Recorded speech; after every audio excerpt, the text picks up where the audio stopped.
ప్రజలను దేవుని యొద్దకు నడిపిస్తూ వచ్చారు. ఆయనకు ఉన్నటువంటి అలవాట్లలో ప్రాముఖ్యమైనటువంటి అలవాటు ఏంటంటే దేవుని యొక్క వాక్యాన్ని క్రమంగా చదువుతా. ఒక దినాన సిటీ స్టడ్స్ గారు అలాగనే తన నిరంతరం చేసేటటువంటి ప్రక్రియలాగా దేవుని యొక్క వాక్యాన్ని చేత పట్టుకొని చదువుతూ ఉన్నాడు. సిటీ స్టడ్స్ గారిని కలవడానికి ఒక వ్యక్తి వచ్చాడు. ఆ వ్యక్తి చూసినప్పుడు నేను దేవుని యొక్క వాక్యాన్ని చదువుతా ఉన్నాను. అప్పుడు ఆ వ్యక్తి సిటీ స్టడ్స్ గారిని ఈ రకంగా అడిగారు, mister Studds, you been reading the Bible since a long time. What more do you want to learn from the Bible? చాలా రోజుల నుంచి, చాలా కాలం నుంచి దేవుని యొక్క వాక్యాన్ని మీరు చదువుతూనే ఉంటున్నారు. ఇంకా ఏం నేర్చుకోవాలని దేవుని యొక్క వాక్యాన్ని చదువుతున్నారు అని అడిగాడు. అప్పుడు సిటీ స్టడ్స్ గారు అద్భుతమైన సమాధానాన్ని ఇస్తూ వచ్చారు. I want to see if there is any command I have yet to obey. ఆయన చెప్పిన మాట ఏంటంటే, దేవుని యొక్క వాక్యాన్ని నేను ఎందుకు చదువుతున్నానంటే, బైబిల్ గ్రంథంలో ఇంకా నేను నెరవేర్చని ఆజ్ఞ ఏదైనా ఉందా అని చదువుతున్నాడు. ఇది ఎంత అద్భుతమైనటువంటి విషయం అంటే, దేవుని యొక్క వాక్యంలో రాయబడినటువంటి ఈ ఆజ్ఞలన్నింటినీ ఆయన నెరవేరుస్తూ వచ్చింది. మన యొక్క జీవితంలో చూస్తే మనము దేవుని యొక్క ఆజ్ఞల విషయంలో తప్పిపోయేటటువంటి వారంగా ఉంటున్నాం. అలాగనే ఇంగ్లాండ్ దేశంలో ఒక పాప ఉండేది. ఒక తల్లిదండ్రులకు ఒక పాప జన్మించింది. ఆ పాప పేరు ఫ్యానీ క్రాస్బీ. ఈ ఫ్యానీ క్రాస్బీ అనేటటువంటి అమ్మాయికి తను జన్మించినటువంటి సందర్భంలో దృష్టి ఉంది, కాకపోతే అది మంద దృష్టి. అంటే చుట్టూ దగ్గర ఉన్నటువంటి వస్తువులు, దూరం ఉన్న వస్తువులు సరిగా కనిపించేవి కావు. కనుక ఈ అమ్మాయికి కనుచూపు సరిగా లేదని తల్లిదండ్రులు ఏం చేశారంటే, ఒక నాటు వైద్యుని దగ్గరికి తీసుకెళ్లారు. ఆ నాటు వైద్యుడు ఏం చేశాడంటే, ఒక రసాన్ని, ఒక లేపనాన్ని ఇచ్చాడు. అది కళ్ళలో వేశాడు.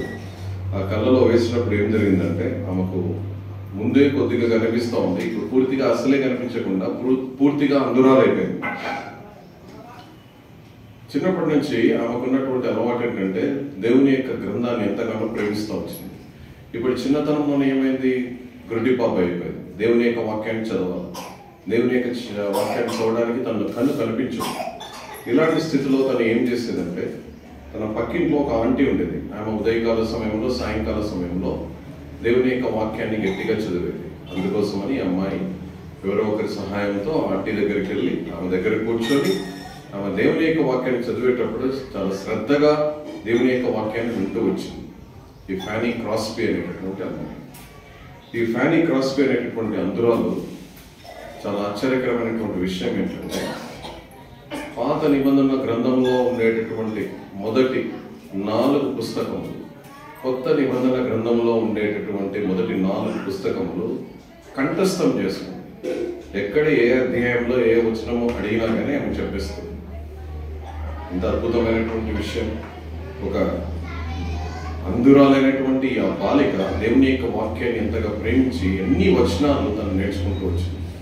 మన యొక్క జీవితంలో మనం ఏ రకంగా ఉంటున్నాం, దేవుని యొక్క వాక్యాన్ని ప్రేమించేటటువంటి వారంగా ఉంటున్నామా లేదా? ఆ తర్వాత క్రమంలో ఆ బాలిక దేవుని చేత చాలా అద్భుతంగా వాడబడింది. ఆమె ఇంగ్లీష్ భాషలో అనేక హిమ్స్, దేవునికి సంబంధించినటువంటి అనేక కీర్తనలు రచిస్తూ వచ్చింది.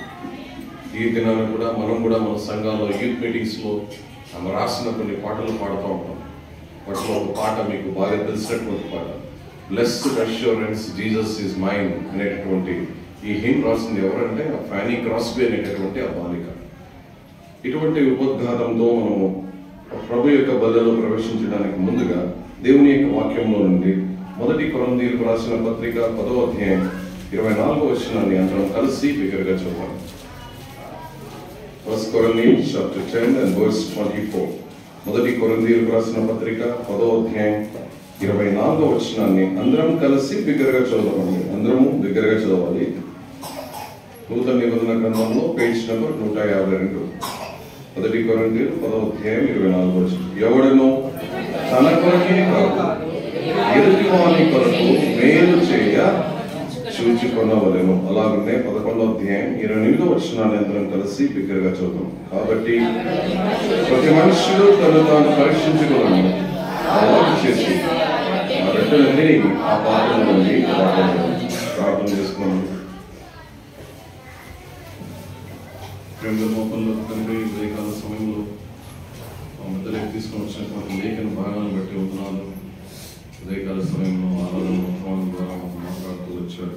నరుడు దేవుని దృష్టికి నీతి ఎట్లు కాగలడని చదువుతాను. గొప్పదిగా ఉన్నప్పుడు నీళ్ళను పానం చేయనప్పుడు దృష్టిని జరిగిస్తూ తిరుగుబాటు చేసేవాడే నా దోషంలో నా తల వెంట్రుకలు మించిపోయినప్పుడు నేను నన్ను జ్ఞాపకం చేసుకున్నాను.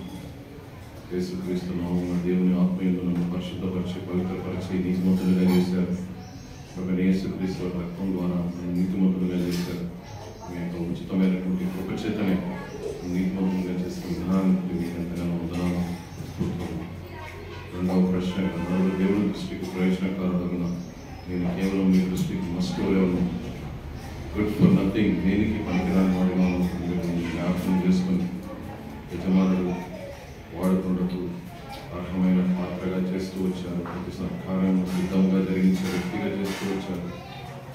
ఉన్నత నిమిత్తమైనటువంటి పాత్రగా చేస్తూ వచ్చారు. అని బట్టి ఉన్నాను. నరుడు చనిపోయిన తర్వాత స్త్రీకి బ్రతుకున ఒకప్పుడు ఎటువంటి నిరీక్షణ లేని నా జీవితంలో, క్షేమైపోయినటువంటి నా జీవితంలో అక్షేతను ధరించుకోవడానికి, మాత్రమే నా శరీరం అమర్పతను ధరించుకోవడానికి, ఇలాగ నా జీవితంలో చనిపోతే నిత్య జీవంలో నేను అనుభవించిన విధానం బట్టి మీకు ఎంతగానో భావిస్తున్నాను.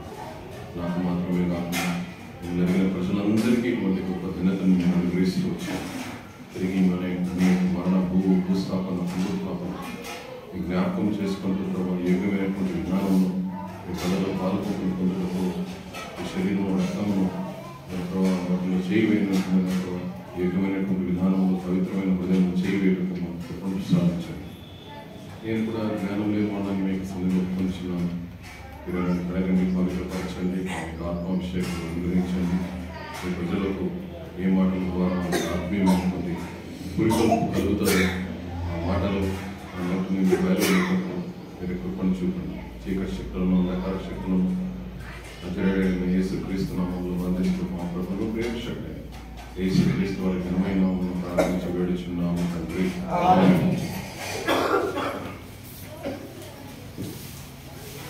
మనం చదువుకున్న లేఖన భాగంని తిరిగి మనం చూద్దామండి. మొదటి కొరింథీయులకు రాసిన పత్రిక 10వ అధ్యాయం 24వ వచనం అందరం కలిసి బిగ్గరగా చూద్దాం. మొదటి కొరింథీయులకు రాసిన పత్రిక 10వ అధ్యాయం 24వ వచనం. ఎవడును తన కొరకే కాదు ఎదుటి వారి కొరకు మేలు చేయ చూచుకున్నాడు. వస్తున్న పౌలు కొరింథీలో ఉన్నటువంటి విశ్వాసులకు ఈ పత్రికను రాస్తూ ఉంటున్నాడు. కొరింథీలో ఉన్నటువంటి విశ్వాసులు ఏ రకంగా ఉంటున్నారంటే, వారు తమ సొంత పనులు మాత్రమే చూసుకుంటూ ఇతరుల యొక్క పనుల మీద కాన్సన్ట్రేషన్ పెట్టకుండా ఉంటున్నారు. మన యొక్క జీవితంలో మనం కూడా ఏ రకంగా ఉంటామంటే, పలు సందర్భాల్లో మన సొంత విషయాలను మాత్రమే మనం పట్టించుకునే వారంగా ఉంటాము. ఇతరుల యొక్క విషయాలను ఆలోచన చేయకుండా ఉంటాం. అందుకే దేవుని యొక్క వాక్యం ద్వారా మనం హెచ్చరిక చేయబడుతున్నాం. మన యొక్క జీవితం ఏ రకంగా ఉందంటే, రండి చూద్దాం. తిమోతికి రాసినటువంటి పత్రిక 2వ తిమోతి 3వ అధ్యాయం. 2వ తిమోతికి రాసిన 2వ పత్రిక 3వ అధ్యాయం 2వ వచనం. మనుషులు స్వార్థప్రియులు, ధనాపేక్షలు, వింతములాడువారు, అహంకారులు, దూషకులు, తల్లిదండ్రులకు కృతజ్ఞత లేనివారు, అపవిత్రులు. చాలండి, మొదట చదివిన మనం లేఖన భాగము. మనుష్యులు స్వార్థ ప్రియులు. పలు సందర్భాల్లో మనం ఏ రకంగా ఉంటామంటే స్వార్థ ప్రియులుగా ఉంటాం. అయితే మనం చదువుకున్నటువంటి లేఖన భాగంలో మనం ఇప్పుడు చూస్తూ వచ్చాం. ఎవడును తన కొరకు కాదు ఎదుటి వాని కొరకు మేలు చేయొచ్చుకున్నాడు. దేవుని యొక్క వాక్యం ద్వారా మనం హెచ్చరిక చేయబడుతున్నాం. ఏంటది?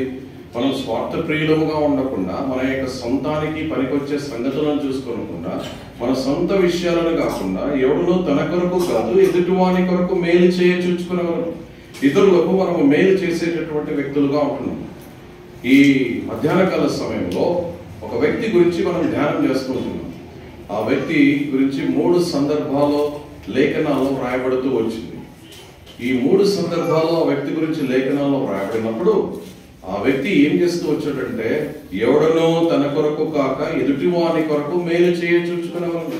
తన యొక్క జీవితంలో తన గురించి వ్రాయబడినటువంటి 3 సందర్భాల్లో కూడా తన గురించి పట్టించుకోకుండా ఎదుటి వారి కొరకు మేలు చేయాలని తలస్తూ వచ్చాడు. ఈ మధ్యాహ్న కాల సమయంలో ప్రభు యొక్క బలులో చేయి వేయడానికి ముందుగా నీవు నేను మనము మన గురించి పట్టించుకునే వారంగా కాకుండా ఎదుటి వానికి మేలు చేసేటటువంటి వ్యక్తులుగా ఉండాలి. ఎవరు ఆ వ్యక్తి?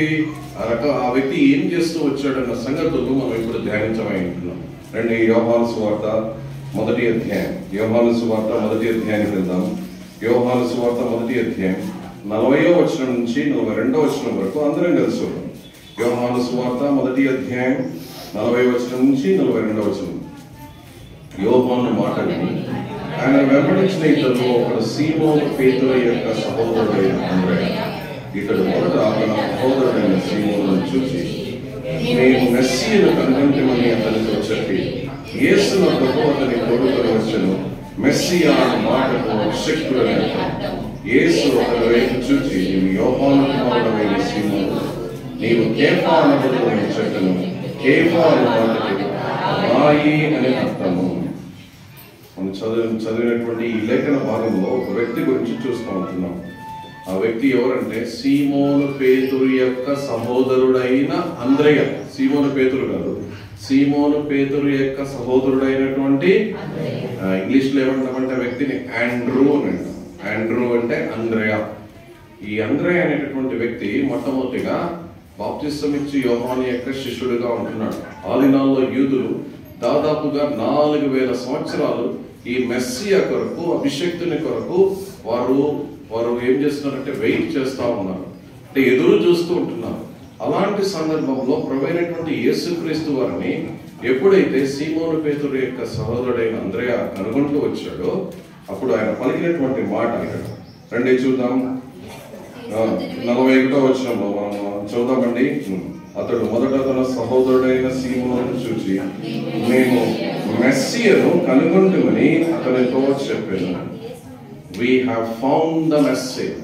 అనేక సందర్భాల్లో మనం సువార్తను చెప్పేటటువంటి క్రమంలో పెద్ద పెద్ద పదజాలను ఉపయోగించి లేకపోతే అనవసరమైనటువంటి సంగతులను ఉపయోగించి దేవుని యొక్క సువార్తను ప్రకటిస్తూ ఉంటాం. అయితే సీమోను పేతురు యొక్క సహోదరుడైనటువంటి అంద్రెయ తన అన్న అయినటువంటి సీమోను పేతురుతో చెప్పినటువంటి సువార్త it is only a single line. ఒకే ఒక లైన్ లో చెప్తూ వచ్చాడు. ఏమని చెప్తూ వచ్చాడంటే we have found the Messiah, మేము మెస్సియను కనుగొంటాము. మన యొక్క జీవితంలో మనం ఇతరులకు సువార్త చెప్పేటటువంటి క్రమంలో ఒక వ్యక్తి అంటే కడప జిల్లా ప్రాంతాల్లో చూసినట్లయితే కొన్ని సందర్భాల్లో సువార్తకు వెళ్ళినప్పుడు ఒక అన్న ఉండేవాడు ఇంజనీర్. కొన్ని గ్రామాలకు సువార్త చెప్పడానికి వెళ్ళినప్పుడు చాలా కఠినంగా ఆయన సువార్త చెప్తాడు. ఆ రకంగా మనకు సువార్త చెప్పకూడదు. దారిలో ఎవరైనా ఒక హిందూ స్త్రీ కనపడింది అనుకోండి, ఆయన ఏమంటాడంటే ఏమ్మా బొట్టు పెట్టుకున్నావు, బొట్టు తీసే అంటాడు. చాలా కఠినంగా మాట్లాడతాడు. అలాగే కాదు, మనం దేవుని యొక్క ప్రేమను చూపించి ప్రభు కొరకు వారిని సంపాదించేటటువంటి వారముగా ఉండాలి. కనుక సీమోను పేతురు సహోదరుడైనటువంటి అంద్రెయ తను పలికిన మాట we have found the Messiah, మేము మెస్సియాను కనుగొంటాము. మనం ఇతరులకు ఏంటంటే ప్రభువైన యేసుక్రీస్తుని నేను నమ్ముకున్నాను అని ఎప్పుడైతే మనము చెప్తామో మన యొక్క జీవితాన్ని వారు గమనిస్తూ వస్తారు. మన యొక్క జీవితంలో ప్రభుని పోలి ఎప్పుడైతే మనం నడుచుకుంటూ వస్తామో మన యొక్క జీవితాన్ని ఆధారంగా చేసుకొని వారిని కూడా ప్రభువుని అంగీకరించేటటువంటి వ్యక్తులుగా ఉంటారు. అయితే ప్రాముఖ్యమైనటువంటి అంశం మన ధ్యానం ఏంటంటే ఎవడనూ తన కొరకు కాదు ఎదుటి వారి కొరకు మేలు చేయ చూచుకునవలను. ఈ మాట పలకాలి. ఇప్పుడు ఎవడనూ తన కొరకు కాదు ఎదుటి వాని కొరకు మేలు చేయ చూచుకునవలను. కనుక ప్రాముఖ్యమైనటువంటి సంగతి ఏంటంటే సీమోను పేతురు సహోదరుడైనటువంటి అంద్రెయ ఎవరిని కనుక్కున్నాడండి? మెస్సియాను కనుక్కున్నాడు. అనగా యేసు ప్రభు వారిని కనుగొంటూ వచ్చాడు. ఇంకో రకంగా చెప్పాలంటే యేసు ప్రభు వారిని చూచాడు.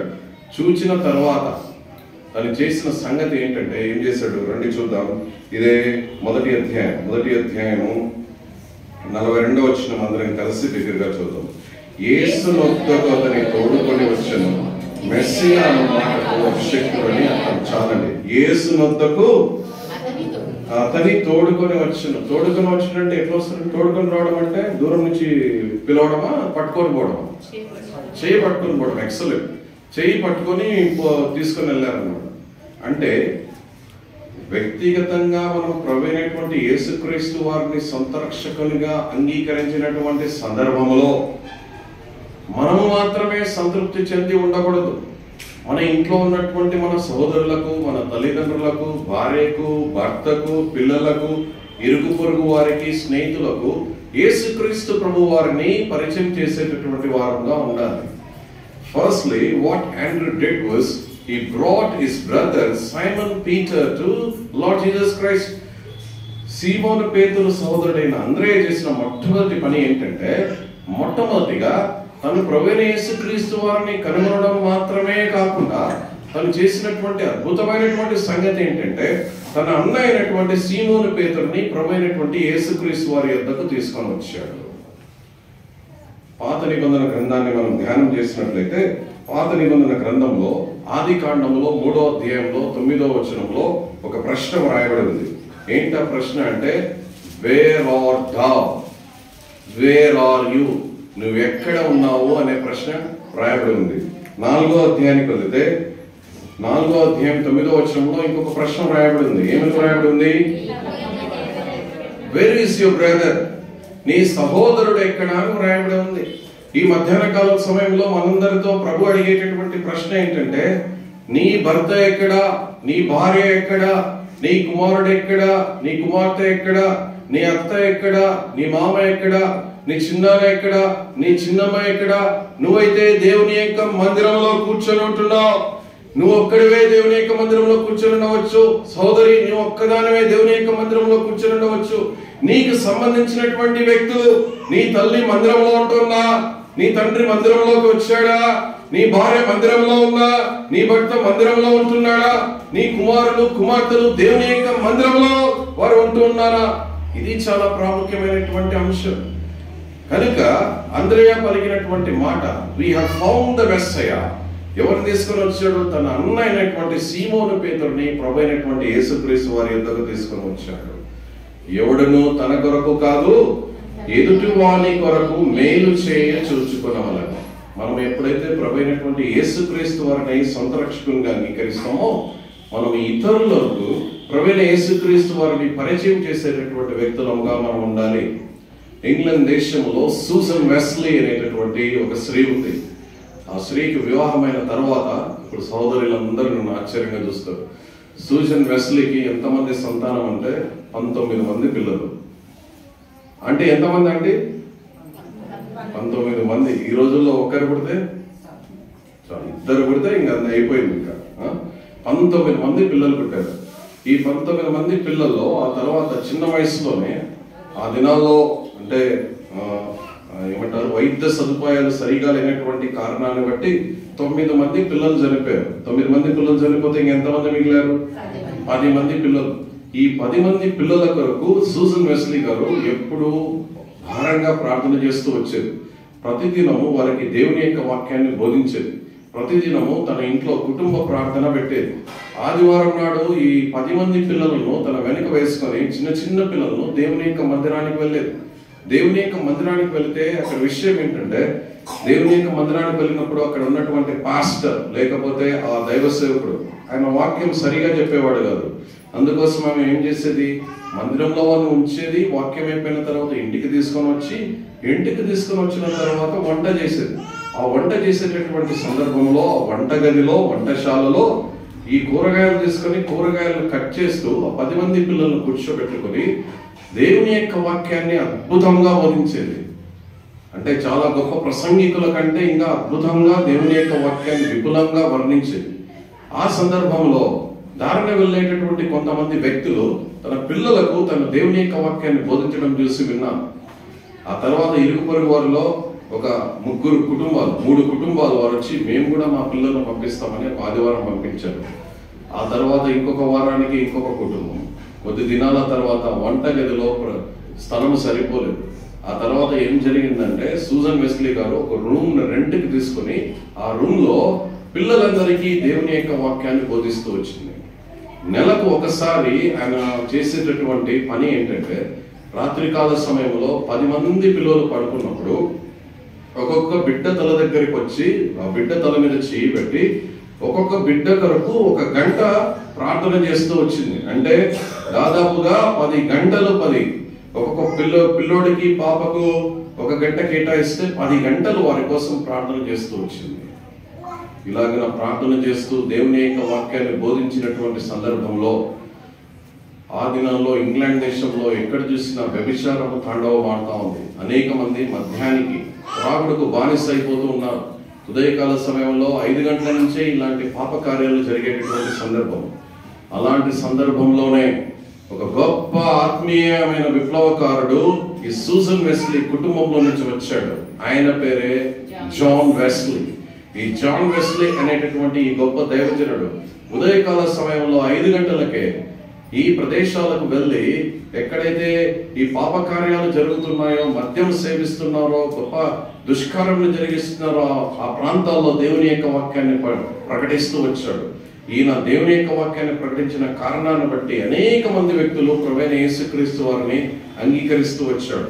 ఆ దినాల్లో ఆయన తీసుకుని వచ్చినటువంటి ఆత్మీయ విప్లవం ఏ రకంగా ఉందంటే, ఇది ఒక పెద్ద లైన్ బజార్ అనుకుంటే, ఇది ఒక ఇల్లు అనుకోండి. ఇంటి దగ్గర ఆదివారం నాడు మందిరానికి బయలుదేరుతుంటే ఈ ఇంట్లో ఉండేటటువంటి భార్యాభర్త, వాళ్ళ 2 పిల్లలు లేకపోతే 3 పిల్లలు బయటకు వచ్చి బైబిల్ పట్టుకొని వాళ్ళు ఒక ఆరాధన కీర్తన పాడుతూ వెళ్తూ ఉంటారు. ముందుకెళ్తుంటే వీరితో పాటు ఇంకొక కుటుంబము వారి పిల్లలు, ఇంకా ముందుకెళ్తుంటే వారితో పాటు ఇంకొక కుటుంబము వారి యొక్క పిల్లలు. ఈ రకంగా వీధుల్లో వారు దేవుని స్తుతిస్తూ దేవుని యొక్క మందిరానికి వెళ్ళేవారు. ఇటువంటి గొప్ప ఆత్మీయమైనటువంటి ఉజ్జీవము లక్షల మంది ప్రజలను దేవుని యొద్దకు తీసుకొని వచ్చాడు. అతని సహోదరుడే మరొక వ్యక్తి చార్ల్స్ వెస్లీ అనేటటువంటి వ్యక్తి దాదాపుగా 6500 కీర్తనలు ఆయన రచిస్తూ వచ్చాడు. హిమ్స్ అని అంటాం. ఈ దినాల్లో ప్రపంచంలో ఏ చర్చిలకు పోయినా, ఎక్కడికి పోయినా పాడేటటువంటి ఆ ఇంగ్లీష్ పాటల్లో చార్ల్స్ వెస్లీ రాసినటువంటి పాటలు ఖచ్చితంగా ఉంటాయి. మనం కూడా యూత్ మీటింగ్స్ లో చార్ల్స్ వెస్లీ రాసినటువంటి సాంగ్స్ ను పాడుకుంటున్నాం. ఇప్పుడు మన అంశానికి వద్దాం. ఎవడునో తన కొరకు కాదు, ఎదుటి వాని కొరకు మేలు చేయచూచుకున్నవలను. అంటే సూజన్ వెస్లీ తన ప్రభు అయినటువంటి యేసుక్రీస్తు వారిని సొంత రక్షణగా అంగీకరించింది.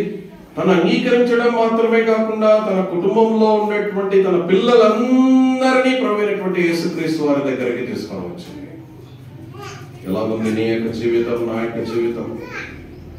నీ భర్త దేవుని యొక్క మందిరానికి వస్తున్నాడా? నీ భార్య దేవుని యొక్క మందిరానికి వస్తుందా? నీ పిల్లలు దేవుని యొక్క మందిరానికి వస్తూ ఉంటున్నారా?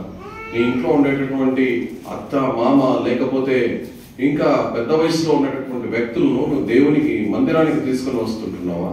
నువ్వు పనిచేసేటటువంటి కార్యాలయంలో, నువ్వు ఉండేటటువంటి స్థలంలో ఇరుగు పొరుగు వారికి, స్నేహితులకు దేవుని పరిచయం చేసేటటువంటి వ్యక్తిగా ఉంటున్నావా? మనం ఏ రకంగా ఉండాలంటే దేవుని కొరకే శక్తివంతులమై ఉండాలి.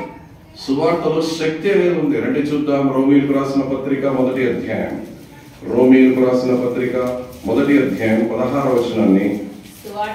నేను సిద్ధపడివాడను కాను, ఏలైనగా నమ్ము ప్రతి వానికి మొదట యూదునికి యేసు దేశస్థునికి కూడా రక్షణ కలుగు చేయుటకు అది దేవుని శక్తి అయి ఉన్నది. అది ప్రాముఖ్యమైన మాట. అది దేవుని శక్తి అయి ఉన్నది. అది ఏమైందంటే సువార్త it's the power of God. Power అనే మాట గ్రీక్ భాషలో డ్యూనమోస్ అని అంటారు. ఈ డ్యూనమోస్ అనే పదం నుంచి వచ్చినటువంటి పదమే డైనమైట్.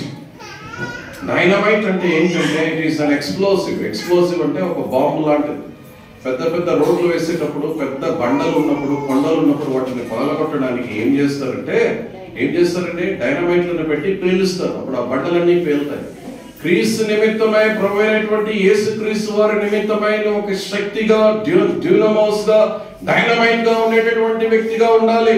నువ్వు ప్రభు అయినటువంటి యేసుక్రీస్తు వారిని ఎరిగినటువంటి సందర్భంలో నీవు మాత్రమే ఆయనను కలిగి ఉండడం మాత్రం కాకుండా ఇతరుల దగ్గరికి వెళ్ళాలి, దేవుని యొక్క సువార్తను ప్రకటించాలి, ఒక డైనమైట్ వలె ఉండాలి. ఇతరుల యొక్క హృదయాలను బ్రద్దలు చేసి పగులగొట్టి వారి హృదయాలను సంధించి వారిని ప్రభు అయినటువంటి యేసుక్రీస్తు వారి దగ్గరికి తీసుకుని వచ్చే వ్యక్తిగా ఉండాలి. అంద్రేయ మొట్టమొదటిగా తన గురించి వ్రాయబడినటువంటి సందర్భంలో ఎవడనో తన కొరకు కాదు ఎదుటి వారి కొరకు మేలు చూచుకునేవాళ్ళము. తన ప్రభు అయినటువంటి యేసుక్రీస్తు వారిని తను చూచాడు. చూడడం మాత్రమే కాకుండా తన సహోదరుడైనటువంటి సీమోను పేతురుని ప్రభు అయిన యేసుక్రీస్తు వారి దగ్గరికి తీసుకుని వచ్చాడు. ఇది మొట్టమొదటి సందర్భం. రెండవ సందర్భం రండి చూద్దాం. యోహాను సువార్త 6వ అధ్యాయం. యోహాను సువార్త 6వ అధ్యాయం. యోహాను సువార్త 6వ అధ్యాయం మొదటి 3 వచనాలు మార్చి చూద్దాం. అటు తరువాత యేసు తిబెరయ సముద్రము అనగా గలిలయ సముద్రము దాటి అద్దరికి వెళ్ళెను.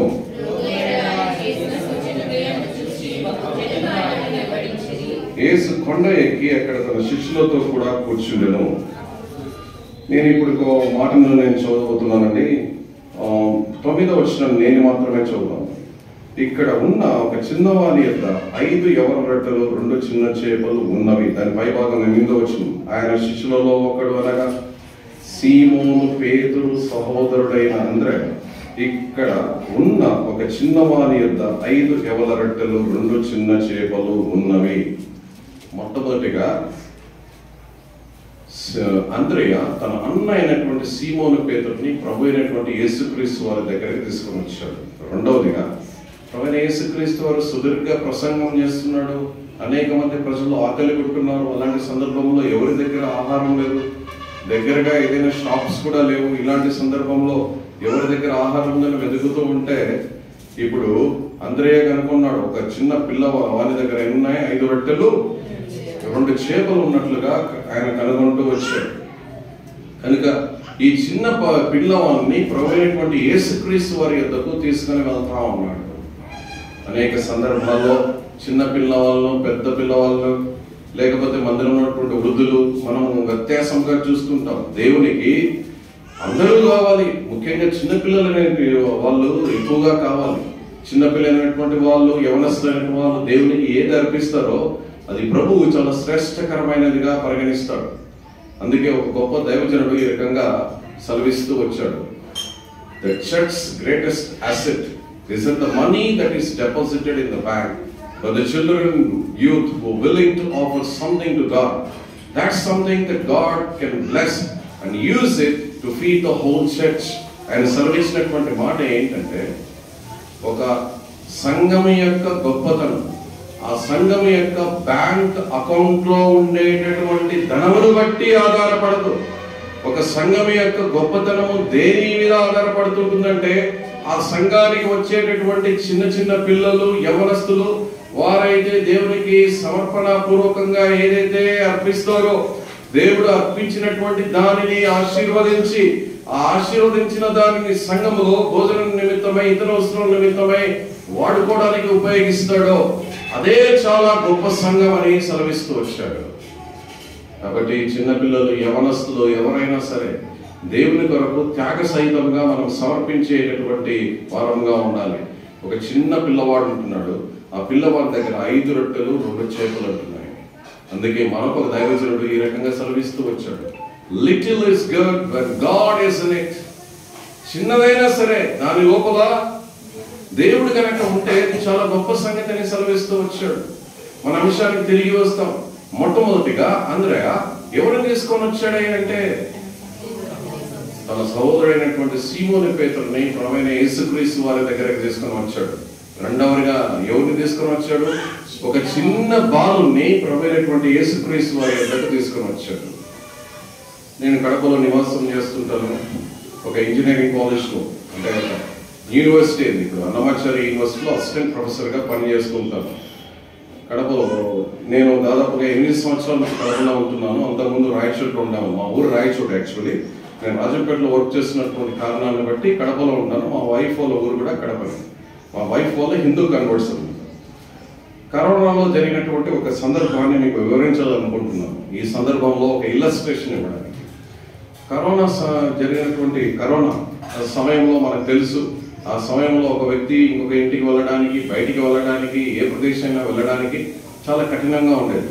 ముందుగానే చెప్పాను, మా వైఫ్ వారు హిందువులుగా ఉండే తర్వాత ప్రభువైనటువంటి యేసుక్రీస్తు వారిని సొంత రక్షకునిగా అంగీకరించిన కారణాన్ని బట్టి మా భార్య వాళ్ళ తండ్రి వీరందరి తర్వాత రక్షింపబడడం జరిగింది. ఆయన వైశ్యలో కడపలో ఆయన మంచి సేవ చేయడం కూడా జరుగుతూ వచ్చింది.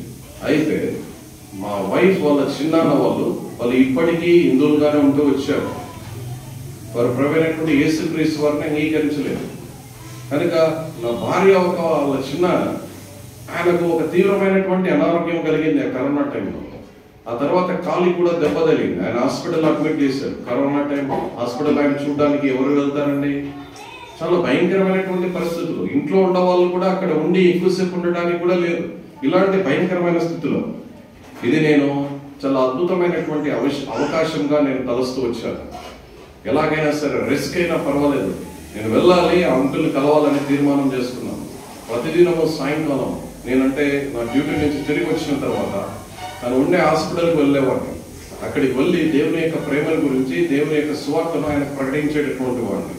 ఒకానొక సందర్భంలో ఏం జరిగిందంటే, ఆయనకు కాలుకి చాలా పెద్ద గాయం ఉంది. వాళ్ళు ఏం చేశారంటే, నర్స్ అక్కడ ఉన్నటువంటి ఆమె, అక్కడ ఉన్నటువంటి ఆమెకు అంటే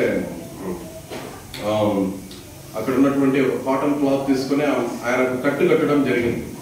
ఈ కట్టు కట్టడం జరగడంలో ఏం జరిగిందంటే, ఆమె ఎంత సరిగ్గా కట్టలేదో ఏం జరిగిందో ఏమో కానీ ఆ గాయంలో నుంచి రక్తము అధికంగా రావడము జరిగింది. బయటికి వచ్చేస్తాను రక్తం. ఇప్పుడు అందరూ చూస్తున్నారు, అక్కడ 2-3 వ్యక్తులు, నేను ఇంకొక వ్యక్తి ఉంటున్నాం. వారు చూస్తున్నారు, ఇప్పుడు రక్తం ఉంది, ఆ రక్తాన్ని తుడవాలంటే కరోనా టైం, రక్తం పట్టుకోవాలంటేనే మనకు భయం. అలాంటి సందర్భంలో నేను ఏం చేశాను తెలుసా, కింద కూర్చున్నాను, ఆ గాయాన్ని తుడుస్తా ఉన్నాను. ఆ గాయం తుడిచే లోపల అది చాలా కఠినమైనటువంటి సమయం అని మనకు అందరికీ తెలుసు. ఒక వ్యక్తిని ఇంకొక వ్యక్తిని మనం తాకలేము. ఆ అంకుల్ గారు ఈ చర్య వలన ఆయన ఏం చేశారంటే, తన హృదయం ఎంతగానో ద్రవించిపోయింది. ఆయన కళ్ళలో నుంచి నీళ్ళు వస్తున్నాయి. ఆయన అర్థం చేసుకున్నాడు, ఏ వ్యక్తి ఇటువంటి స్థాయికి వచ్చి ఇటువంటి ప్రేమను చూపించగలడంటే కేవలం క్రీస్తు కలిగినటువంటి వ్యక్తి మాత్రమే ఇలా చేయగలడని తన హృదయంలో తన నిర్ధారణ చేసుకున్నాడు. వెంటనే తను పలికిన మాట, నేను బాగైన తర్వాత వెంటనే ఆదివారం నుంచి నేను దేవుని యొక్క మందిరానికి వస్తానని తీర్మానం చేశాడు. ఆ తర్వాత అంకుల్ వాళ్ళ వైఫ్ ఆంటీ కూడా, ఆమె కూడా దేవుని యొక్క మందిరానికి వస్తానని తీర్మానం చేశారు. ఆ తర్వాత కొద్ది నెలలకు అంకుల్ గారు చనిపోయారు. చనిపోయిన తర్వాత ఆయన క్రైస్తవ పద్ధతిలోనే ఆయన భూస్థాపన కార్యక్రమం జరిగింది. ఇప్పుడు ఆంటీ గారు అంటే మా వైఫ్ వాళ్ళ చిన్నమ్మ గారు, అంటే మాకు అత్తగారు అవుతారు, ఆమె ఇప్పుడు బైర్షెబా ప్రార్థనా మందిరానికి ఆమె రెగ్యులర్ గా ఆదివారం క్రమం తప్పకుండా మందిరానికి వస్తున్నాడు. ఎవడునో తన కొరకు కాదు, ఎదుటి వాని కొరకు మేలు చూచుకొనవలెను. ఎప్పుడైతే మనము ప్రభువైనటువంటి యేసుక్రీస్తు ప్రభువారిని సొంత రక్షకునిగా అంగీకరిస్తామో, మనము అలాగున ప్రభువైన యేసుక్రీస్తు వారిని రక్షకునిగా మనం ఉంచుకొనడం మాత్రమే కాదు, కానీ ఇతరులకు ప్రభువైనటువంటి యేసుక్రీస్తు వారిని మనం పరిచయం చేసేటటువంటి వ్యక్తులముగా ఉండాలి. మొట్టమొదటిగా అంద్రయ ఎవరిని తీసుకొని వచ్చాడు ప్రభువైన యేసుక్రీస్తు వారి దగ్గరికి? రెండవదిగా ఎవరిని తీసుకొని వచ్చాడు? మూడవదిగా ఎవరిని తీసుకొని వచ్చాడు చూద్దాం రండి.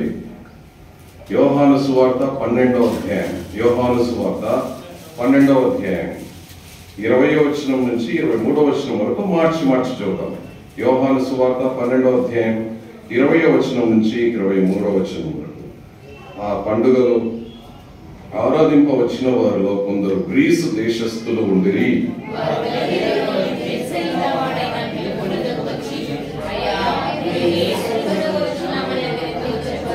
ఫిలిప్పు వచ్చి అంద్రేయుతో చెప్పెను. అంద్రేయు ఫిలిప్పు వచ్చి యేసుతో చెప్పిరి.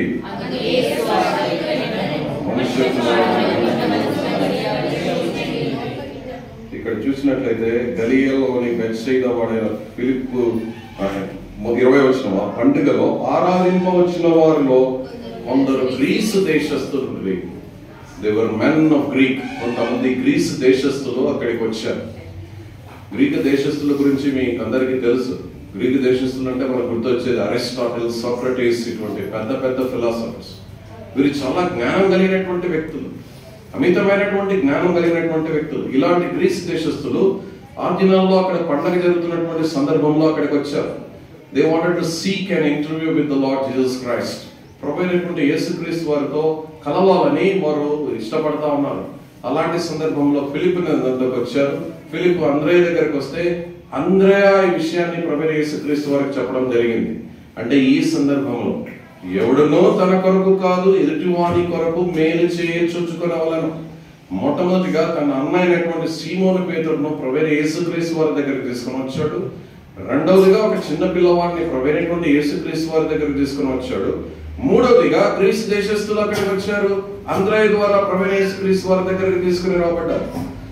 ఆ తర్వాత ఇంటికి వెళ్ళి మీరు చదివితే ఆ సందర్భంలో ప్రభువైనటువంటి యేసుక్రీస్తు వారు తన యొక్క మరణము, పునరుత్థానం గురించి, ఆ తర్వాత తిరిగి ఆయన వచ్చేటటువంటి ఆ రాకడ గురించి, ఆ సంగతుల గురించి అక్కడ బయలుపరిచినట్లు మనం చూడవచ్చు.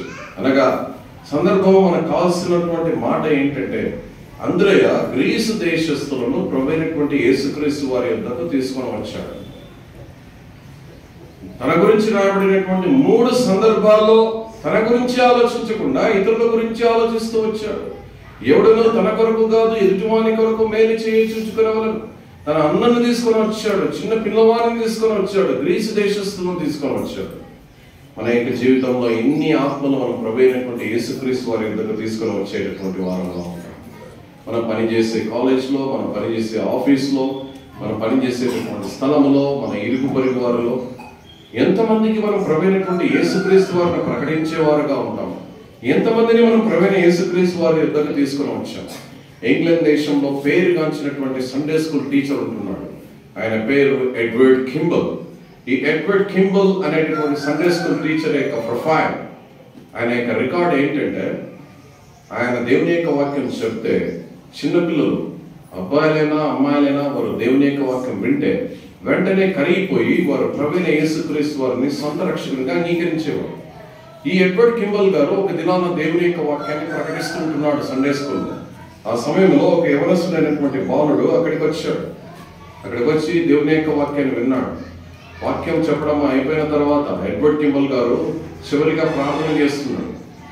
చివరి ప్రార్థన అయిపోయిన తర్వాత ఎలాగైనా సరే ఆ యవనస్తునితో మాట్లాడాలని అనుకున్నాడు. ప్రార్థన అయిపోయింది, కళ్ళు తెరిచి చూస్తే యవనస్తుడు కనిపించలేదు. అంటే ఆ యవనస్తుడు ముందుగానే బయటికి వెళ్ళిపోవడం జరిగింది. ఆ తర్వాత రెండవ వారం ఆ రకంగానే జరిగింది. 3వ వారం ఎలాగైనా సరే ఈ యవనస్తుడు నేను పట్టుకోవాలా అని తీర్మానం చేసుకున్నాడు. దేవుని యొక్క వాక్యాన్ని బోధించాడు, ప్రార్థన చేశాడు, త్వరగా ముగించాడు. యవనస్తుడు పోతుంటే యవనస్తుడు ఏ దారిలో వెళ్తున్నాడో అదే దారిలో వెళ్ళాడు. ఏ ప్రాంతంలో ఆగాడు, ఎక్కడ ఉంటాడు, ఆ మొత్తం అడ్రస్ అంతా చూశాడు. సాయంకాల సమయంలో తిరిగి వెళ్ళాడు. సాయంకాల సమయంలో తిరిగి వెళ్తే అది ఒక షూ షాప్. ఆ షూ షాప్ లో ఈ యవనస్తుడు ఆ బూట్లు రిపేర్ చేసేటటువంటి పనిలో ఉన్నాడు. అప్పుడు ఎడ్వర్డ్ కింబల్ గారు ఆ యవనస్తుని దగ్గరికి వెళ్ళాడు. యోహాను సువార్త 3వ అధ్యాయం 16వ వచనాన్ని ఇచ్చాడు. ఇచ్చి చదవమన్నాడు. మనకందరికీ తెలుసు దేవుడి లోకం ఎంతో ప్రేమించలేనటువంటి వాక్య భాగం. ఈ యవనస్తుడు సరిగా చదువు రానటువంటి కారణాన్ని బట్టి తను చదివేటటువంటి క్రమంలో చాలా తప్పులన్నీ చదివాడు. తను చదివిన తర్వాత ఈ ఎడ్వర్డ్ కింబల్ గారు ఆ వ్యక్తికి దేవుని యొక్క సువార్తను చాలా సుస్పష్టంగా ఎంతగానో అద్భుతంగా వివరిస్తూ వచ్చాడు. అప్పుడు ఆ యవనస్తుడు ప్రభువైనటువంటి యేసుక్రీస్తు వారిని సొంత రక్షకునిగా అంగీకరిస్తూ వచ్చాడు. ఆ తరువాత ఈ యవనస్తుడు ఇంగ్లాండ్ దేశంలోనే పేరుగాంచినటువంటి ఆత్మీయమైనటువంటి విప్లవకారుడుగా తయారై అనేక రాష్ట్రాల్లో, అనేక ప్రాంతాల్లో, ఇంగ్లాండ్ దేశంలో దేవుని యొక్క వాక్యాన్ని బోధించి లక్షలాది ఆత్మలను ప్రభువైన యేసుక్రీస్తు వారి దగ్గరికి తీసుకొని వచ్చి ఆ తర్వాత అమెరికా దేశానికి వెళ్ళి అమెరికా దేశంలో అద్భుతమైనటువంటి దేవుని యొక్క పరిచర్య జరిగించి అనేక మంది చిన్నపిల్లలు, వృద్ధాప్యంలో ఉన్నటువంటి వారు, అనాథలు, అనేక మందికి ఆశ్రయుడిగా ఆయన ఉంటూ వచ్చాడు. దేవుని యొక్క ప్రేమను రుచి చూపించాడు. ఆయన పేరు డిఎల్ మూడీ. ఆ డిఎల్ మూడీ అనేటటువంటి దైవజనుడు ఒకనాడు అమెరికాలో ఒకానొక సభలో దేవుని యొక్క వాక్యాన్ని బోధిస్తుంటే ఆ వెనుక రోలో ఒక వ్యక్తి కూర్చొని దేవుని యొక్క వాక్యాన్ని వింటా ఉన్నాడు. ఆ వ్యక్తి పేరు విల్బర్ట్ షాప్లిన్. ఆ విల్బర్ట్ షాప్లిన్ అనేటటువంటి యవనస్తుడు దేవుని యొక్క వాక్యాన్ని వింటానే తన హృదయం కరిగిపోయింది. ప్రభువుకు తన హృదయాన్ని ఇస్తూ వచ్చాడు. ఆ తర్వాత దినాలలో ఈ విల్బర్ట్ షాప్లిన్ అనేటువంటి యవనస్తుడు గొప్ప ప్రసంగికుడుగా తయారయ్యాడు. అనేక ఆత్మలను ప్రభు కొరకు సంపాదించేటటువంటి వ్యక్తిగా తయారయ్యాడు. ఒకనొక దినాన ఈ విల్బర్ట్ షాప్లిన్ అనేటువంటి దైవజనుడు దేవుని యొక్క వాక్యాన్ని ఇలాగా బోధిస్తుంటే ఈ దినాల్లో ధోని లేకపోతే విరాట్ కోహ్లీ ఇలాంటి క్రీడాకారులు, క్రికెట్ క్రీడాకారులు ఎంత ఫేమస్. బిల్లీ సండే అనేటటువంటి ఒక యవనస్తుడు ఆ దినాల్లో అమెరికాలో, మన ఇండియాలో క్రికెట్ ఎంత ఫేమస్, అమెరికాలో బేస్బాల్ అనేది చాలా ఫేమస్. బేస్బాల్ లో నేషనల్ టీమ్ లో అప్పటికి ఆయన ఆడుతూ ఉన్నాడు. ఆయన పేరు బిల్లీ సండే. ఆయన పేరు ఏం పేరండి? Billy Sunday. బిల్లీ సండే అనేటువంటి ఆ వ్యక్తి దేవుని యొక్క వాక్యాన్ని విన్నాడు. హృదయం పగిలిపోయింది, బ్రద్దలైంది. ప్రభు సేవకు పూర్తిగా సమర్పించుకున్నాడు. ప్రభు సేవలో కొనసాగుతున్నాడు. అనేక ఆత్మలు ప్రభు కొరకు ఆయన సంపాదిస్తూ వచ్చాడు.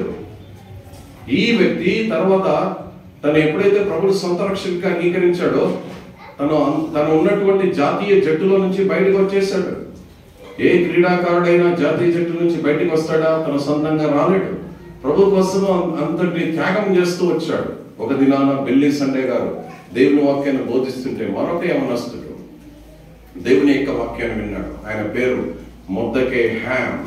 ఈ మొర్దెకై హామ్ అనేటటువంటి వ్యక్తి ప్రభువైన యేసుక్రీస్తు వారిని సొంత రక్షకుడిగా అంగీకరించాడు. అమెరికా దేశంలో ఈ వ్యక్తి అనేక ప్రాంతాల్లో గొప్ప దైవజనుడుగా ఆయన వెలుగొందుతూ వచ్చాడు. లక్షలాది ఆత్మలు ప్రభు యొద్దకు తీసుకుని వచ్చాడు.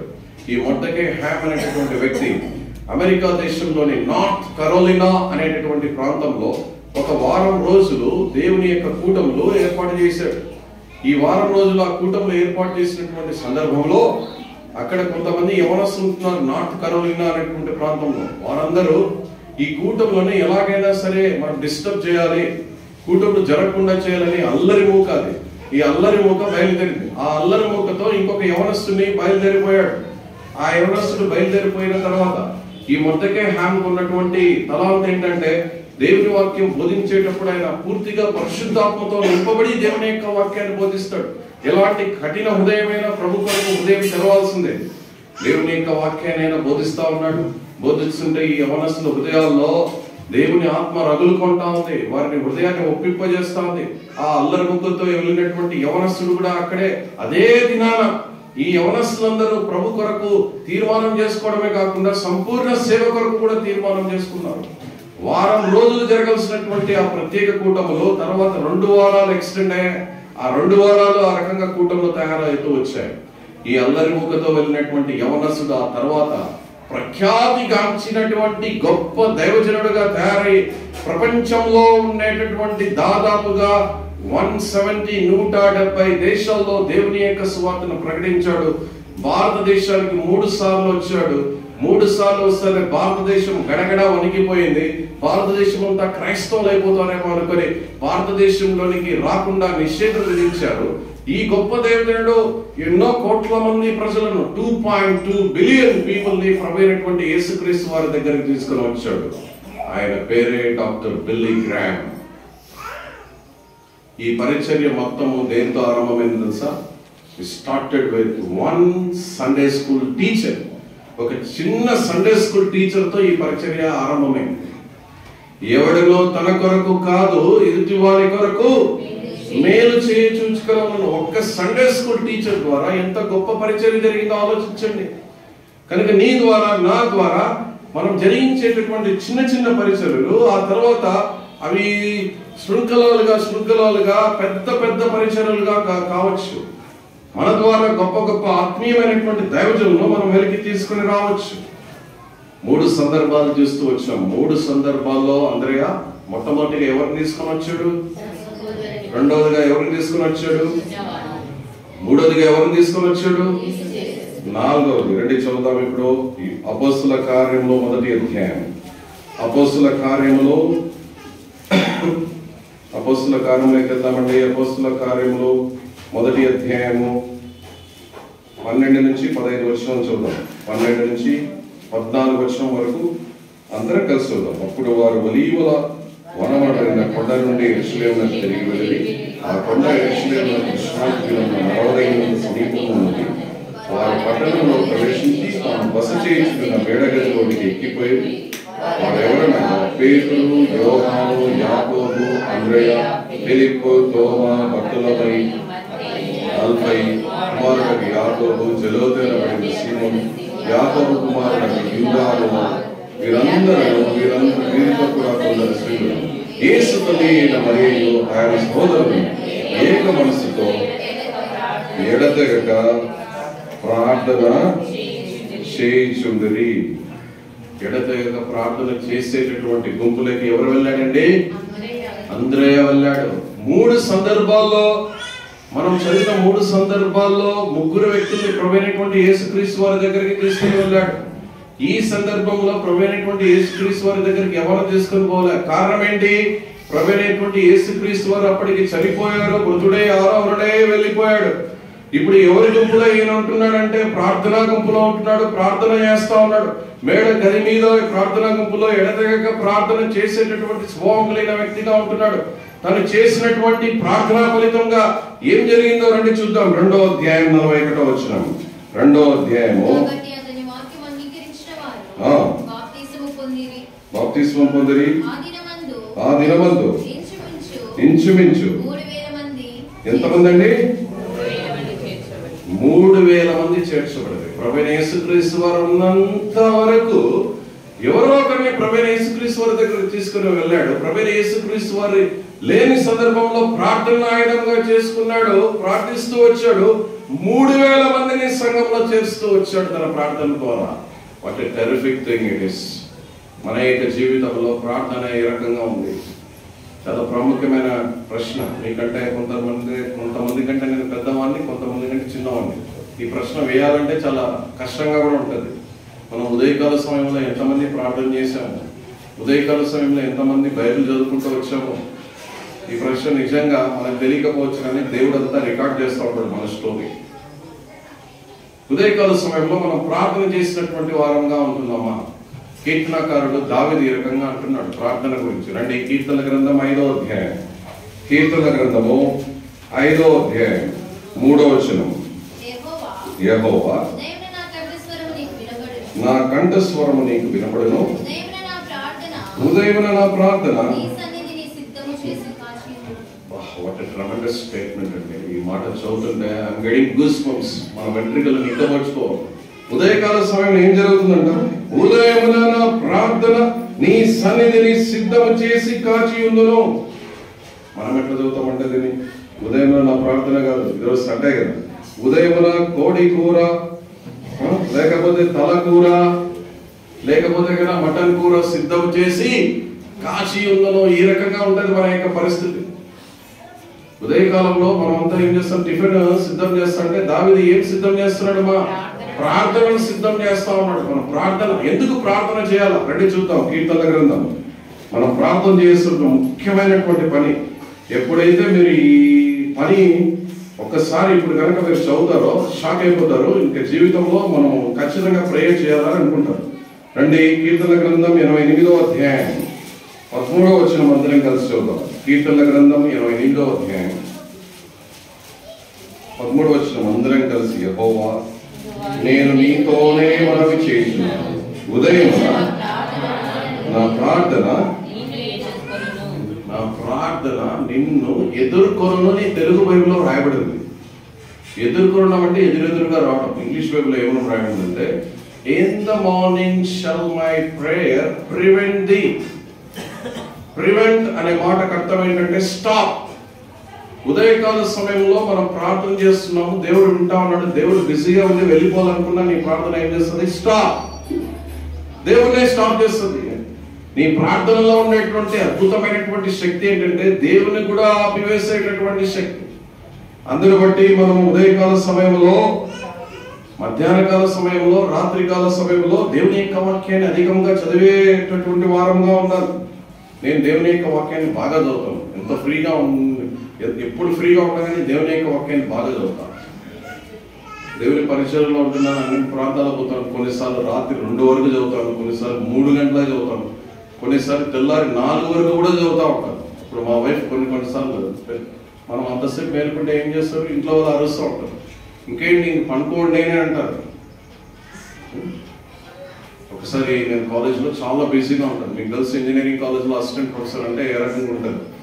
కొంచెం బిజీ స్కెడ్యూల్స్ ఉంటాయి, అవి ఉంటాయి. అంటే ఇప్పటికే మీకు అర్థమైపోయింటుంది. నేను కొంచెం ఇంగ్లీష్ బాగా మాట్లాడతాను. కాలేజ్లో ఏ ప్రోగ్రామ్ జరిగినా నేనే ఉంటాను అక్కడ మోస్ట్ ఆఫ్ ద టైమ్స్. చాలా బిజీగా ఉంటాను అన్నమాట. సో ఇలాంటి సందర్భంలో ఒకరోజు నేను బిజీగా ఉన్న టైంలో బైబిల్ ఎంత చదవగలనని నేను ఒకసారి నేను టెస్ట్ చేసుకున్నాను. ఇది మీకు ఎంకరేజింగ్గా ఉండడానికి మీకు చెప్తా ఉన్నాను. అంటే ఒక 1 అవర్ క్లాస్ చెప్పింటాను, వస్తాను. అవర్ బ్రేక్ ఉంది. ఆ బ్రేక్లో ఏం చేస్తాను? దేవుని యొక్క వాక్యాన్ని చెప్తాను. మళ్ళీ తర్వాత ల్యాబ్ లేకపోతే క్లాస్ వెళ్ళాను. మళ్ళీ లంచ్ బ్రేక్లో వచ్చాను. మళ్ళీ ఇంకో క్లాస్ దేనికో వెళ్ళాను, వచ్చాను. ఈ రకంగా చదువుతున్నాను. మధ్యలో వేరే ఒక ప్రోగ్రామ్ యాక్టివిటీ ఉంటే అక్కడికి వెళ్ళాను. నేను కాలేజ్ అంటే 5 o'clock కాలేజ్ అయిపోతే, కాలేజ్ అయిపోయే లోపల ఆ దినం ఎన్ని అధ్యాయాలు చదివానంటే 39 అధ్యాయాలు చదివాను.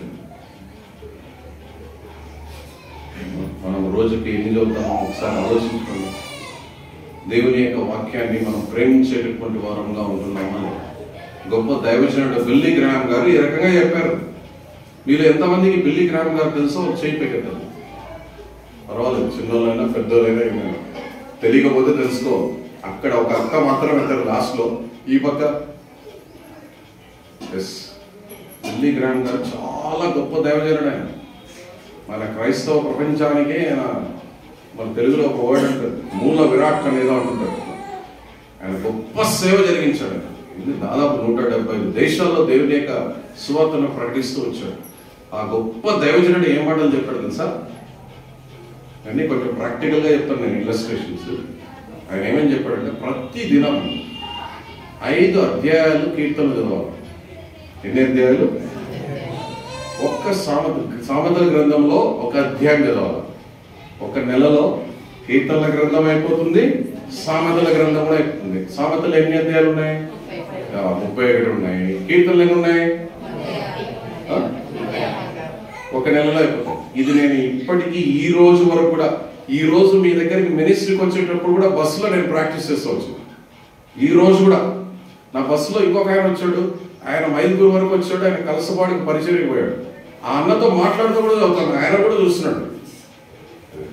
ప్రతిరోజు 5 అంటే ఇది మన డైలీ పోర్షన్ కాదు. ఇది మన డైలీ, మన ప్రత్యేకతను మనం మళ్ళీ డైలీ అంటే మనం అనుదినం చదువుకునేది అది వేరే. అది కాకుండా మీరు కూడా ఈ దినం నుంచి ప్రాక్టీస్ చేయాలని మనం 5 కీర్తనల గ్రంథాలు చదవాల. ఒకటి సామెతల గ్రంథం కంపల్సరీగా చదవాలి. అట్లా ఎప్పుడైతే మనం చదువుకుంటూ వస్తామో దేవుని యొక్క ఆశీర్వాదం. నేను ఒక ఎగ్జాంపుల్ చెప్తాను. నేను పనిచేసే స్థలంలో ఒక కొత్త ఫ్యాకల్టీ చేరాడు. ఆయన కూడా క్రిస్టియన్స్ ఎట్లా అంటే, మన క్రైస్తవులకు ఇతరులకు మనం మాదిరిగా ఉండాలి. ఎప్పుడైతే ఇతరులకు మనం మాదిరిగా ఉంటామో, అవతల వ్యక్తి కొంచెం నిరాసక్తిగా ఆత్మీయంగా లేకపోయినా మనల్ని చూసి బాగా ప్రోత్సాహపరచబడతాడు. ఆ వ్యక్తి నాకు అప్పుడప్పుడే పరిచయం అయ్యాడు, తెలుసుకున్నాడు. ఈయన మంచి బిలీవర్ ఇట్లా అని నా గురించి తెలుసుకున్నాడు.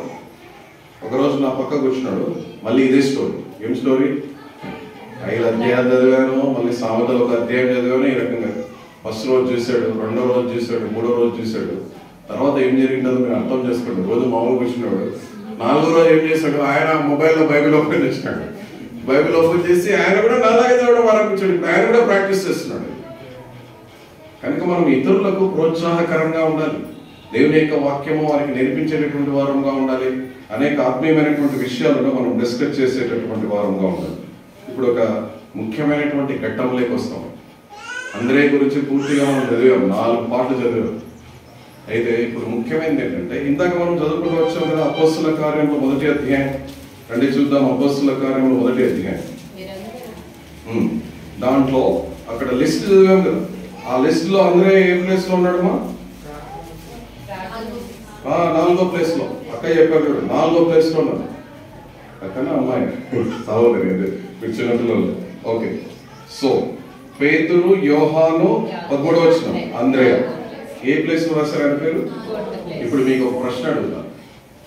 బైబిల్ గ్రంథంలో మనం చదివినప్పుడు మొట్టమొదటిగా యేసు ప్రభు వారు మీకు కలిసింది ఎవరు? ఇందాక చదివినాం కదా, 1వ అధ్యాయం. అంద్రేయ కలిసినాడు. కాబట్టి పేరు అంద్రేయ పేరు ఎక్కడ ఉండాలా? ఫస్ట్ ప్లేస్ ఉన్నారు. ఇప్పుడు ఇక్కడ ఎక్కడ రాశారు? ఏ ప్లేస్? 4th ప్లేస్ లో రాశారు. ఓకే. అంతకుముందు 2nd ప్లేస్ లో కూడా ఉన్నాడు, అది కూడా చూస్తాము. ఓకే. 2nd ప్లేస్ లో ఎక్కడ ఉన్నాడు? మత్తయి సువార్త 10వ అధ్యాయం. మత్తయి సువార్త 10వ అధ్యాయంలో దీని త్వరగా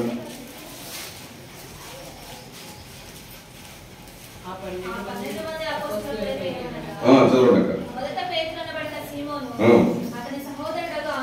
ఆయన ఏ ప్లేస్ లో ఉన్నాడు? 2nd ప్లేస్ లో. 2nd ప్లేస్ నుంచి ఏ ప్లేస్ లో పోయినాడు? 4th ప్లేస్ కు. యాక్చువల్లీ మొట్టమొదట ఎవరి పేరు ఉండాలా? యాక్చువల్లీ చాలా క్లోజ్ గా ఇక్కడ ఉండేది. తన గురించి రాయకుండా 3 సందర్భాల్లో అందరూ ఎవరో ఒకరిని ప్రభువైన యేసుక్రీస్తు వారి దగ్గర తీసుకున్నాను. ఇప్పుడు ఏంటంటే, నాకు అన్న కనుక పరిచయం ఉంటే ఆ ఫ్రీడమ్ ఉంటుంది. ఇప్పుడు మనం జగన్ గురించో లేకపోతే బాబు దగ్గర గురించో ఎవరైనా తీసుకుపోవాలంటే వాళ్ళతో ముందుగా పరిచయం ఉంటేనే వాళ్ళని తీసుకొని వెళ్తాం. అంటే ప్రభువైన యేసుక్రీస్తు వారి దగ్గరికి డైరెక్ట్ గా ఒక వ్యక్తిని తీసుకొని పోతున్నాడంటే అందరికీ చాలా సన్నిహిత సంబంధం ఉంది ప్రభువైనటువంటి యేసుక్రీస్తు వారు. మొట్టమొదటిగా ప్రభువైన యేసుక్రీస్తు వారు తీసారు. ఫస్ట్ మాట్లాడింది ఆయన. ఫస్ట్ ప్లేస్ ఉన్నాం. మీరు చూస్తే 2nd ప్లేస్కి వచ్చింది. 2nd ప్లేస్ నుంచి ఎక్కడ ఉంది? 4th ప్లేస్ లో. ఒకవేళ ఆయన నిజంగా బ్రతికుండి తన పేరు 4th ప్లేస్ లో ఉన్నా కానీ ఏం అనుకోని ఉన్నాడు. ఒకవేళ నువ్వు నేను కనుక అయితే ఓకే, మన ప్లేస్ మారిందనుకో. ఏం ప్లేస్ అంటే ఇక్కడ అన్ని మేమంతా చిన్న సంఘం, ఇక్కడ అక్కడ కీబోర్డ్ వేసాయని ఒక ఆయన ఉంటాడు, తబలా కొట్టాయని ఒక ఆయన ఉంటాడు, నాలాగా వాక్యం చెప్పాయని ఒక ఆయన ఉంటాడు. ఇప్పుడు స్నానాలన్నీ మారిపోయినాయి. ఒకసారి ఇచ్చి ఛాన్స్ ఇంకోసారి ఇవ్వకుండా ఇట్లా మొదటి ప్లేస్ నుంచి రెండో ప్లేస్, నాలుగో ప్లేస్, ఇంకా చూసుకోండి ఆ సంఘంలో ఎట్లుంటుంది అల్లజడి. చాలా భయంకరమైన అల్లజడి ఉంటుంది. అయితే అంద్రయ అనే పదానికి అర్థం ఏంటంటే మ్యాన్లీ. మ్యాన్లీ అనగా మానవ సంబంధమైన.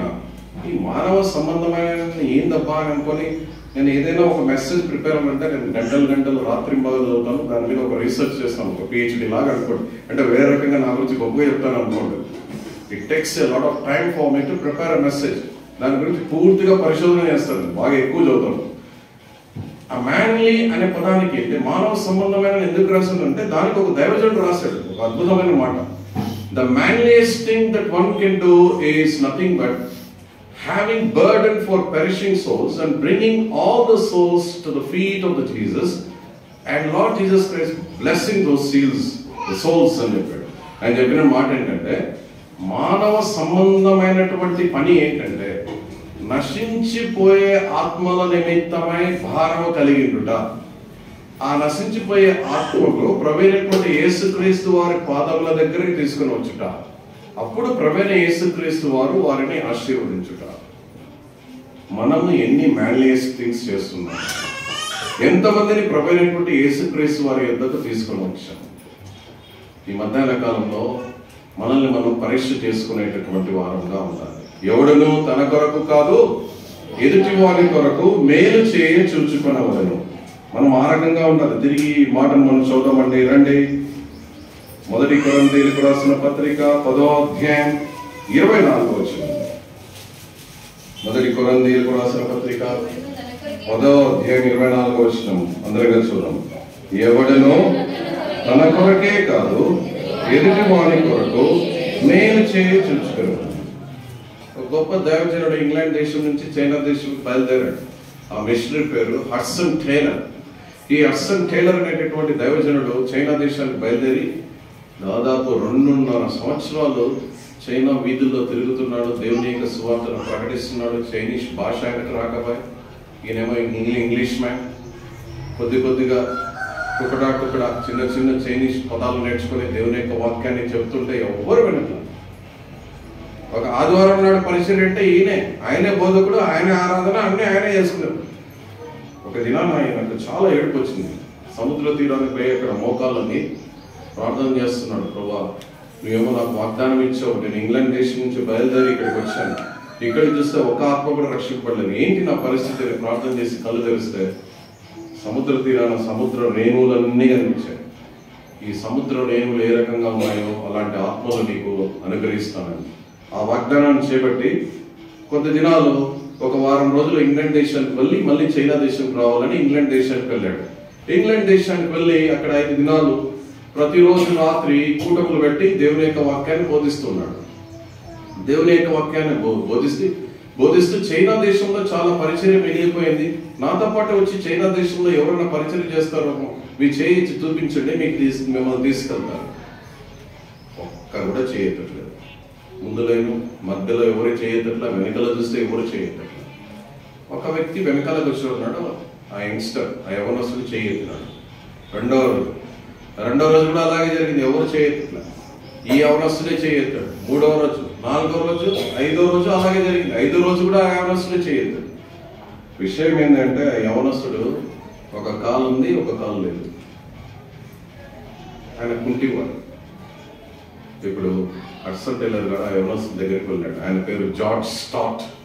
ఆ యవనస్తు దగ్గరికి పోయి అడిగాడు, ఏమయ్యా, చైనా దేశంలో సేవ జరిగించాలంటే ఎట్లుండాలో తెలుసా? చాలా యాక్టివ్గా ఉండాలి, 2 కాళ్ళు ఉండాలి. ఎందుకంటే అక్కడ సువార్త ప్రకటించేటప్పుడు చైనా పోలీసులు వస్తారు, మనం పట్టుకోవడానికి మనం వేగంగా పరిగెత్తి వెళ్ళిపోవాలా, తప్పించుకోవాలా, ఆ రకంగా ఉండాలి. అలాగ ఉంటేనే మాత్రమే నువ్వు దేవుని సేవ జరిగించగలవు అంటే యవనస్తుడు అన్నాడు, నేను పోలీసులకు వాళ్ళని చూసి నేను పారిపోను, పరిగెత్తను, పోలీసులకు దొరికినా పర్వాలేదు, నేను దేవుని యొక్క సువార్తను చెప్తాను అన్నాడు. ఆ కుంటివాడైనటువంటి జార్జ్ స్టాట్ని 1866వ సంవత్సరంలో హడ్సన్ టేలర్ గారు చైనా దేశానికి తీసుకెళ్లారు. తీసుకెళ్ళిన తర్వాత ఈ కుంటివాడు అనేటువంటి వ్యక్తి వెంజౌ అనేటటువంటి పట్టణంలో దేవుని యొక్క సువార్తను ఆరంభించాడు. మీరు నమ్మరు, చాలా షాక్ అయిపోతారు. చైనా దేశంలో క్రైస్తవ చరిత్ర చాలా గొప్పదిగా జరిగింది ఈయన టైంలోనే. దాదాపుగా 3000 సంఘాలు స్థాపించాడు ఆయన.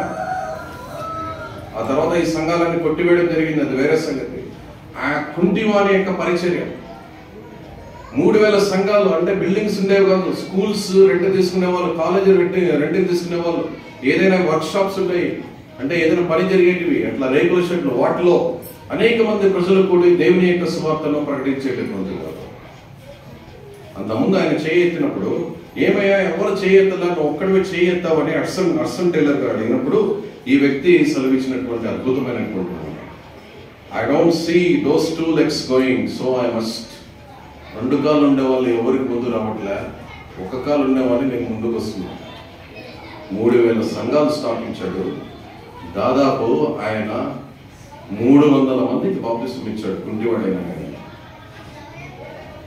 మన పరిచర్య ఏ రకంగా ఉంటుంది, మనం ఏ రకంగా ఉంటున్నాం, దేవుని మందిరంలో సేవ జరిగించేటటువంటి వ్యక్తులంగా ఉంటున్నాం. చేపలు ఎంతమంటే ఎత్తుతామా, ఏమైనా క్లీన్ చేస్తామా, మన పొజిషన్ గురించి మనం ఆలోచించుకునేటువంటి వారంగా ఉంటున్నామా, మందిరంలో అన్ని విషయాల్లో పని జరిగించేటటువంటి వారంగా ఉండాలి. ఏదో ఏదైనా రాక వచ్చినాడు గైష వాళ్ళు అప్పుడప్పుడు చూస్తూ ఉంటాం, యూట్యూబ్లో చూస్తూ ఉంటాం, ట్రాన్స్లేషన్ చేస్తూ ఉంటాడని అనుకోవద్దు. నేను వెళ్ళే మందిరంలో గైష వాళ్ళు చూస్తే మీకు తెలుస్తుంది. ప్రతి మంగళవారము అంటే ఆదివారం రోజు ఏదో ఒక చోట పరిచర్యకు పోయి ఉంటాం, ఎప్పుడైనా ఉంటే ఎక్కడే ఉంటాం. మంగళవారం ప్రార్థన ఎక్కడికి అయిపోతుంటే చేపలు ఎత్తేది ఎవరు అనుకుంటున్నారు? ఇప్పుడు నేను వాక్యం చెప్పే నేను కూడా నేను కూడా చేపలు ఎత్తుతాను. నాతో పాటు చేపలు ఎత్తే వాళ్ళు ఎవరో తెలిస్తే మీరు ఆశ్చర్యపోతారు. ఒక ఆయన group 1 officer, PD project director, group 1 officer. ఇంకొక ఆయన superintendent engineer, SC superintendent engineer అంటే ఆయన కూడా గ్రూప్ 1 పోస్ట్. ఇంకొక ఆయన ఎవరు తెలుసా, డిఈ.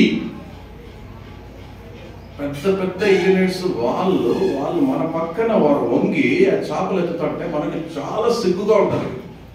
ఎంత సిగ్గుగా ఉంటుందంటే వాళ్ళు రిటైర్ అయిపోయినటువంటి వ్యక్తులు, కొంతమంది ఉద్యోగంలో ఉండేటటువంటి వ్యక్తులు, అంత ఉన్నతమైనటువంటి స్థానంలో ఉండి వారు చేపలు ఎత్తుతూ ఉంటారు.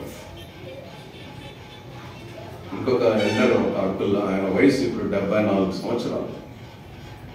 ప్రతిసారి చేపలు ఎత్తేటప్పుడు పెద్ద చేపలు ఎత్తలేరు అంకుల్, ఆ చిన్న చేపలు పెట్టుకొని భుజం మీద మోస్తారు. నేను చెప్తాను, అది కూడా ఎందుకు అంకుల్ మీరు మోసేది, మేమున్నాం కదా మేము మోస్తామంటే, ఏదో మందిరంలో మనం పని కలిగి ఉండాలి ఆయన. ఇప్పుడు ఆలోచించుకుందాం, మనం ఏ రకంగా దేవుని మందిరంలో ఉంటున్నాం, దేవుని యొక్క సేవను, దేవుని యొక్క పనిని మనం జరిగించేటటువంటి వారంగా ఉంటున్నాం. అన్ని విషయాల్లో మనం మాదిరిగా ఉండేటటువంటి వారంగా ఉండాలి. కనుక ఈ మాటను ఒకసారి నా వెంట పలకండి, మనము బలలో ప్రవేశిస్తాము. ఎవడును తన కొరకే కాదు ఎదుటి వాని కొరకు మేలు చేయ చూచుకొనవలెను. మళ్ళీ తిరిగి, ఎవడును తన కొరకే కాదు ఎదుటి వాని కొరకు మేలు చేయ చూచుకొనవలెను. ఒకసారి ఒక ఫన్నీ ఇన్సిడెంట్ జరిగింది. ఒక సంఘంలో ఇదే వాక్యం చెప్పాను ఒక చోట. అంటే కొత్తగా వచ్చినప్పుడు మీకు మెసేజ్ కాబట్టి కొన్ని మా దగ్గర ఉన్న మెసేజ్లో చెప్తూ ఉంటాం. అంటే this is an inspiring message. Actually ఒక సంఘంలో మెసేజ్ చెప్పి నేను ఒక బస్సులో ఇంకో చోట ట్రావెల్ చేస్తున్నాను. ఆ సంఘానికి వెళ్ళినటువంటి ఒక సహోదరి ఆ బస్సులో ట్రావెల్ చేస్తుంది, నాకు తెలీదు. ఆమె కరెక్ట్గా నేను ఉండే ప్లేస్కి వచ్చి ఇట్లా వెళ్తాను, నన్ను చూసింది అనమాట. ప్రైస్లో అన్నాను, మీ పేరు రాజ్ కుమార్ కదంటే, మా మందిరానికి మీరు వచ్చారు, నేను ఏం మెసేజ్ చెప్పింది రెఫరెన్స్తో సహా అని చెప్తాను. So funny. అంటే కొన్నిసార్లు మనము దేవుని యొక్క వాక్యాన్ని మనం విన్నప్పుడు అట్లా మనసులో పెట్టుకోవాలి. అంటే మీకు కూడా మనసులో ఒక రెఫరెన్స్ ఎవరైనా వాక్యం చెప్పినప్పుడు మనసులో మనకు ఉండిపోవాలి. అలా ఉండడానికి పలికించాను, అంతేగాని మీరు నాకంటే చాలా మంది పెద్దవాళ్ళు ఉన్నారు, చిన్నవారు ఉన్నారు అంటే మిమ్మల్ని ఇబ్బంది పెట్టడానికి అయితే కాదు. దేవుని యొక్క వాక్యాన్ని మనము నెమరు వేసుకుంటే, మనసులో పెట్టుకుంటే మనకు చాలా మంచిది. అంటే మనము ప్రభు యొక్క బలలో ప్రవేశిస్తాం.